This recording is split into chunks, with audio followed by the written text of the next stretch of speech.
Hey, come on, puppy. Come on. Ugh. All right, we are just getting home from working at the Black Rifle coffee shop. Just, kind of going through the motions again. Just thinking about a lot of things today. I went through my finances, worked out those finances, just seeing how much money I have to distribute for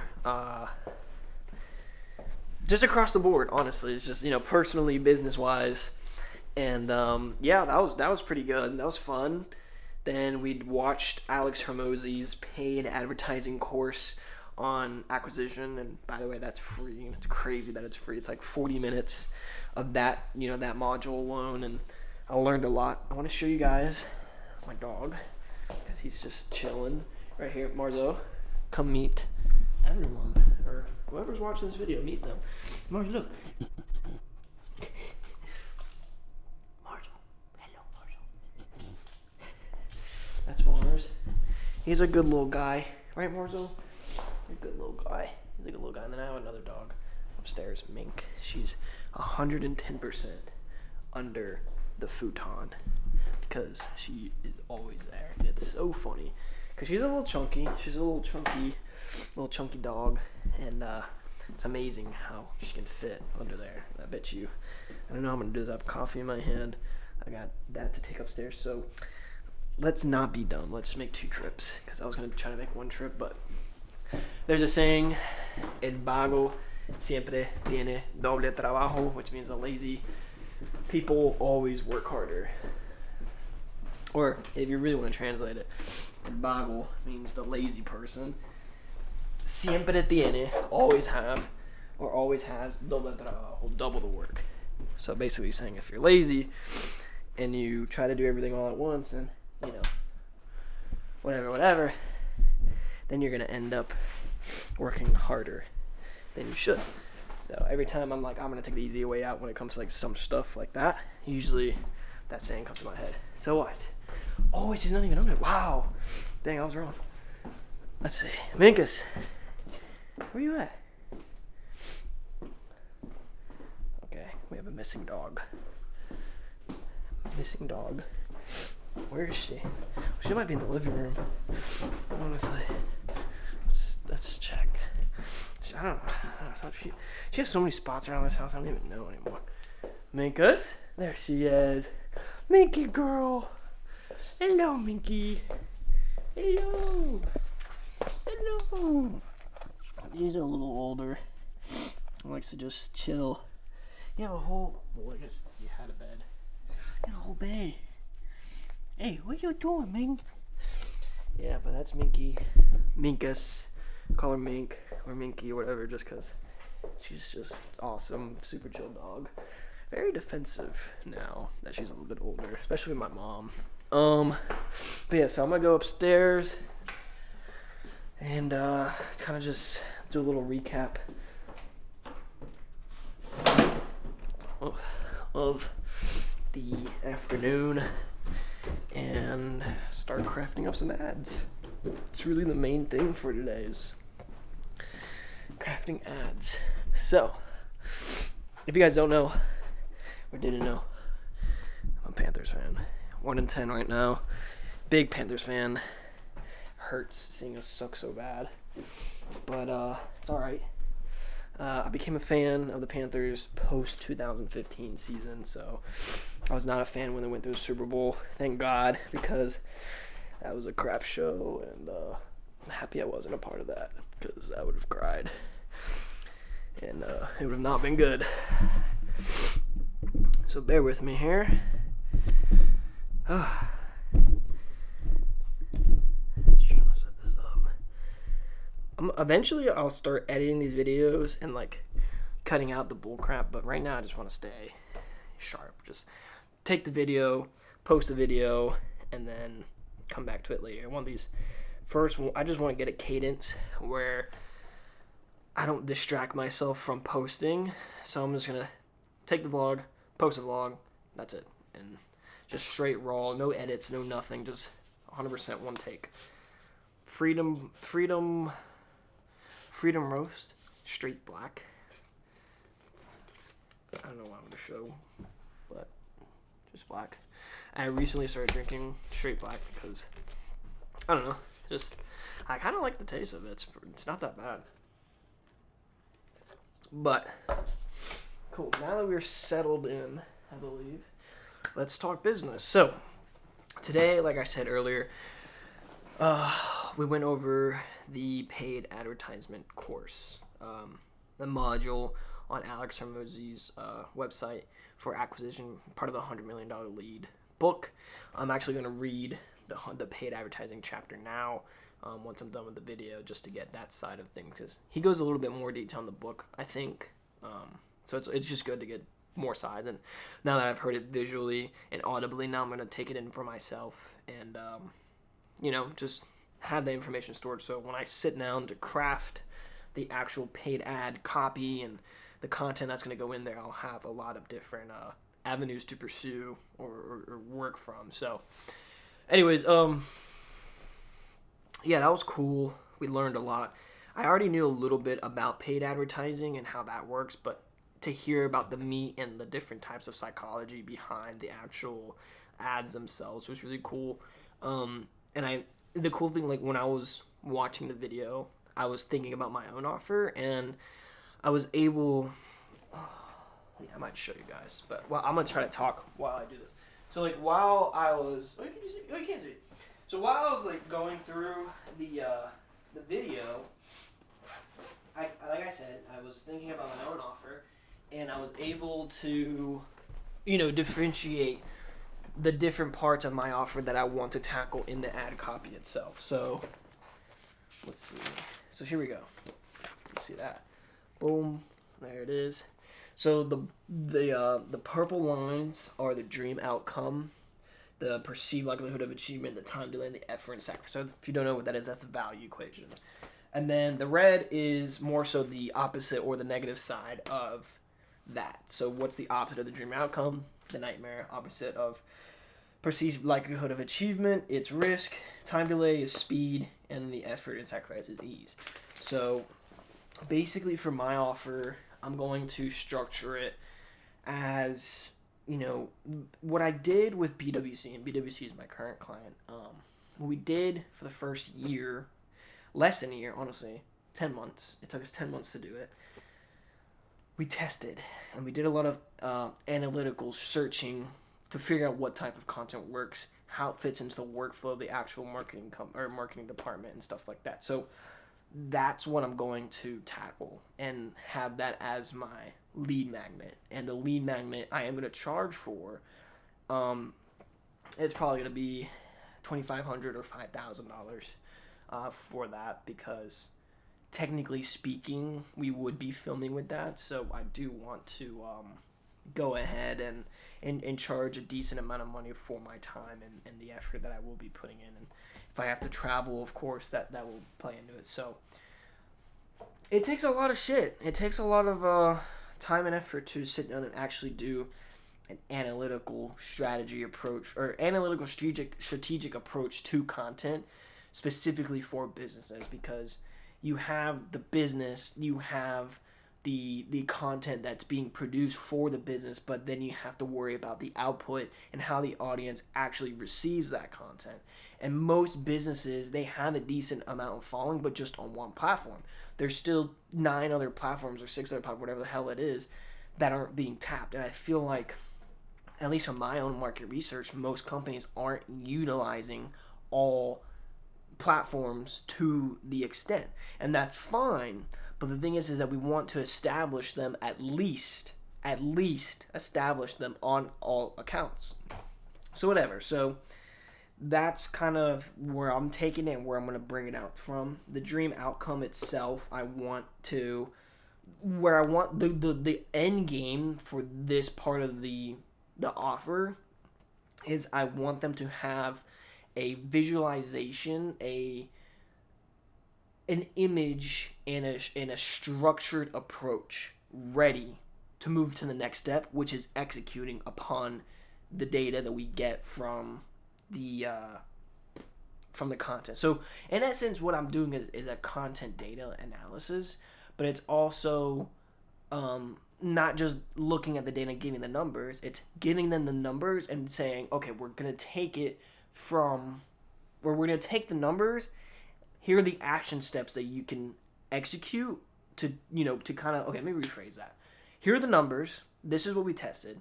And I have a set testing strategy. It's called the content tree, blah, blah, blah. We give them that for free in the beginning as my lead magnet. Then I go in and I execute with them. Then at the end of that, we go, all right, here are all the numbers. This is what the audience have said. This is what the audience reacts, blah, blah, blah, blah, blah. What do we do next? Well, now we have to recycle that content and follow what's hot, what the audience actually likes. Create that type of content. If they like value post content, which is more like the, hey, if you need 5 days to lose 5 pounds, would you do it? Or like just straight value, then cool, we do that. Or if it's casual, relaxed style, where it's more just having a simple conversation talking about me, like, I love the Panthers. I think the Panthers, they suck right now, but they're trying to, to get better. They just fired their head coach and blah, blah, blah. Get them, get the subject talking about something that they're personally passionate about or interested in, because they are able to communicate that with their audience. And if someone in the audience is also passionate about what they're passionate about, it increases the likelihood of them working with one another. Or I think my other styles, if I remember, it's casual. Oh, live action. Live action, I think, is probably the best for businesses and the most fun to film because you're live on the job.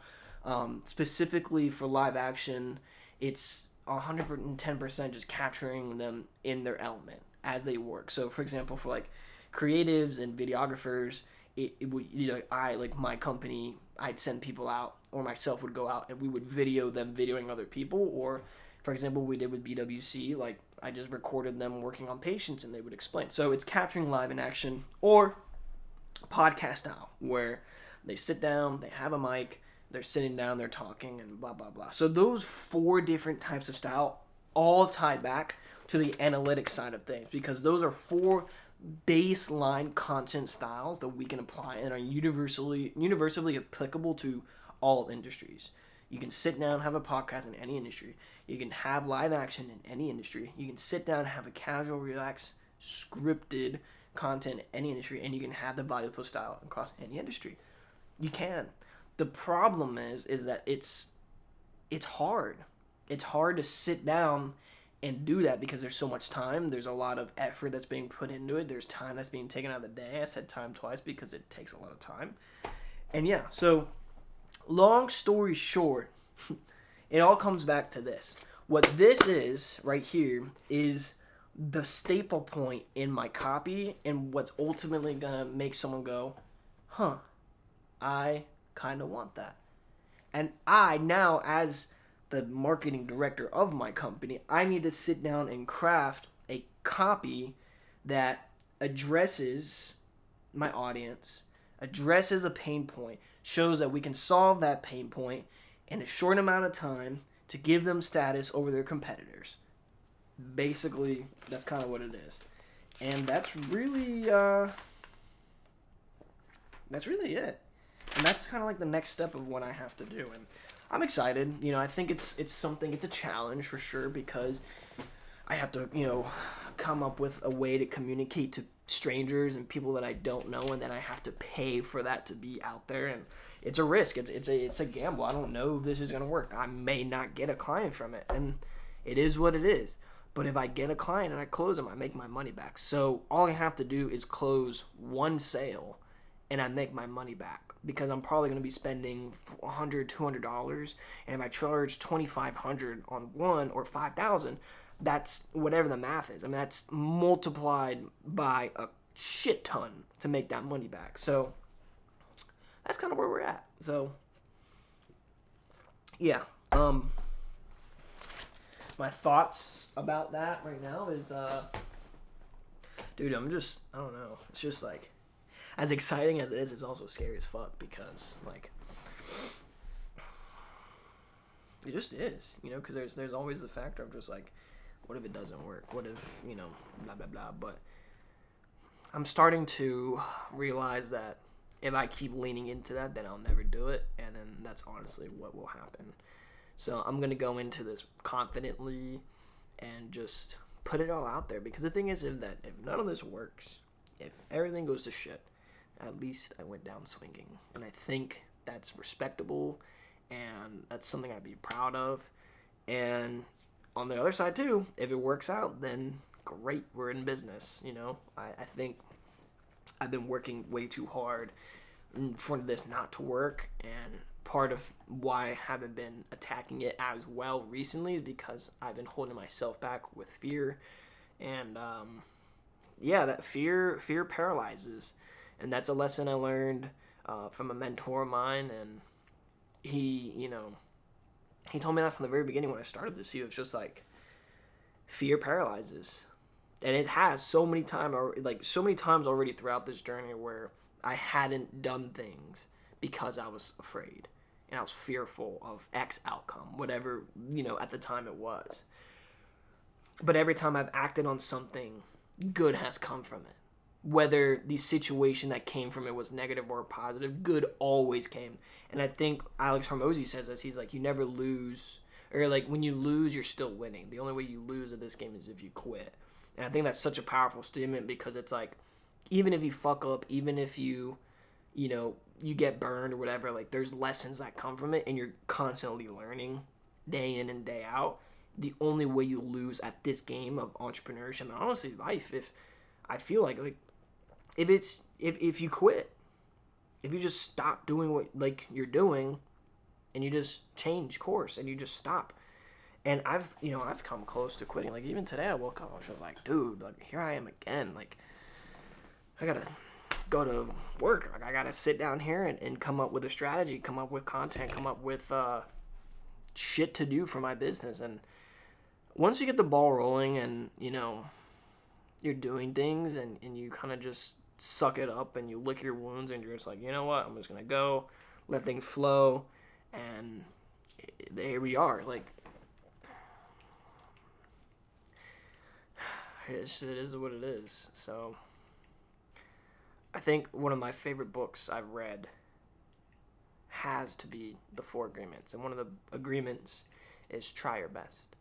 And in that chapter, Don Miguel Ruiz talks about how sometimes your best is your best. And people measure their best in very different ways. But even if your best is getting out of bed for 10 minutes, writing down some notes, and getting back in bed, you did your best. You did your best. And try to do your best every day. And if you just keep pushing that limit, you keep pushing those moments of uncomfortableness, those moments of anger and distress and all these different things, all these negative things, and you keep pushing those barriers and you do the work even if you don't want to do it, you see results.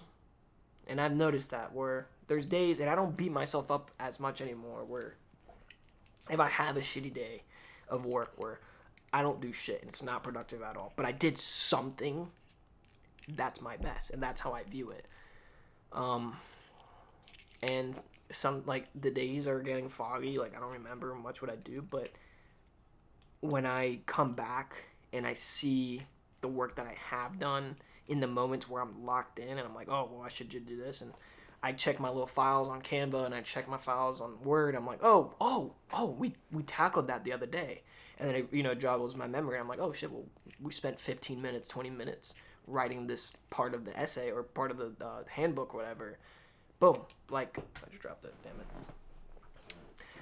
I spent some time on it. Let me keep going. And that motivation comes out. And it's a cycle. But I think the biggest lesson I've learned so far is just chipping away. And I have it on my background. Well, that's not my background right now. Sorry, hold on. Right now, I'm currently my background right now is Bad Bunny on his Bugatti Chiron. If you don't know, I'm a huge Bad Bunny fan. I think his music and the way that he thinks when he approaches creating music is phenomenal. And dude is, about the same age as my brother, from Puerto Rico. My family's from Puerto Rico. And just seeing where he was at a young age and his growth so so tremendously fast, and it just, I have a sense of pride behind it because, like, seeing, someone from, I guess, from my generation, I guess he's a millennial technically, but close to my generation, from Puerto Rico, born and raised in Puerto Rico, exceed all expectations and prove all his haters wrong, and just continue to produce every single day, and make an immense amount of music and have such a different approach on it. It inspires me. He is an inspiration. His music's pretty fucking good. Don't get me wrong. But anyways, I'll probably make a video on that because dude is an inspiration. But I have this background called Moving the Needle. Maybe you can see that. I don't know. Let's see. Yeah. Moving the Needle. I was watching a podcast by Ed Milet, and I think it was about success and moving forward and something like that. It's one of his podcasts, and something that he said was, you got to continue to move the needle, even if it's a millimeter a day, even if it's sometimes all the way down, all the way back down, or all the way up, all the way down. Like, you got to keep moving that needle and moving towards that goal. And, that kind of ties back to doing your best. I think every day we push towards something. We have the big goal in mind, and we have to accomplish small things. And once you start a task, that task is started, and you just do. And over time, the more work that you do, the more evidence you get that, first of all, you're capable of doing it as a solo entrepreneur. Number two, you're putting in the work, even if it doesn't feel like that. And I think that's one of the biggest traits of an entrepreneur, if I'm not mistaken, is a crippling insecurity about work output, where as entrepreneurs, we never feel like we have done enough. And I was feeling like that last night. I talked to a friend about it, and she was very, very observant, and just said, like, look where you're at in less than a year than you were. We were talking about the new year and how it's crazy that November kind of just flew by, and there's 1 month left until 2024, and I started getting in my head about, like, I haven't done enough, I'm still at home, all this bullshit, whatever.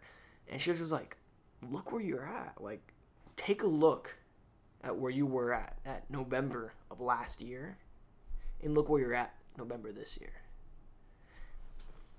And that was enough to go, wow, you know what, you're right. And you need people like that in your life. You need people that see that side of you, and those people will come, and you just have to be open, and you almost have to be picky too, because sometimes people will make it seem like they understand you and they really don't. And then you have the people that just understand you because they want to understand you. And those are the best kind of people, where they don't overanalyze your situation and they trust you. And those are the best kind of people. And I feel like you need those people in your life when you're going through this journey, because it tends to get lonely and it fucking sucks. I'm not gonna lie. I ain't gonna cap. I won't even lie. That shit sucks. But this is fun. I'm kind of enjoying this for video too.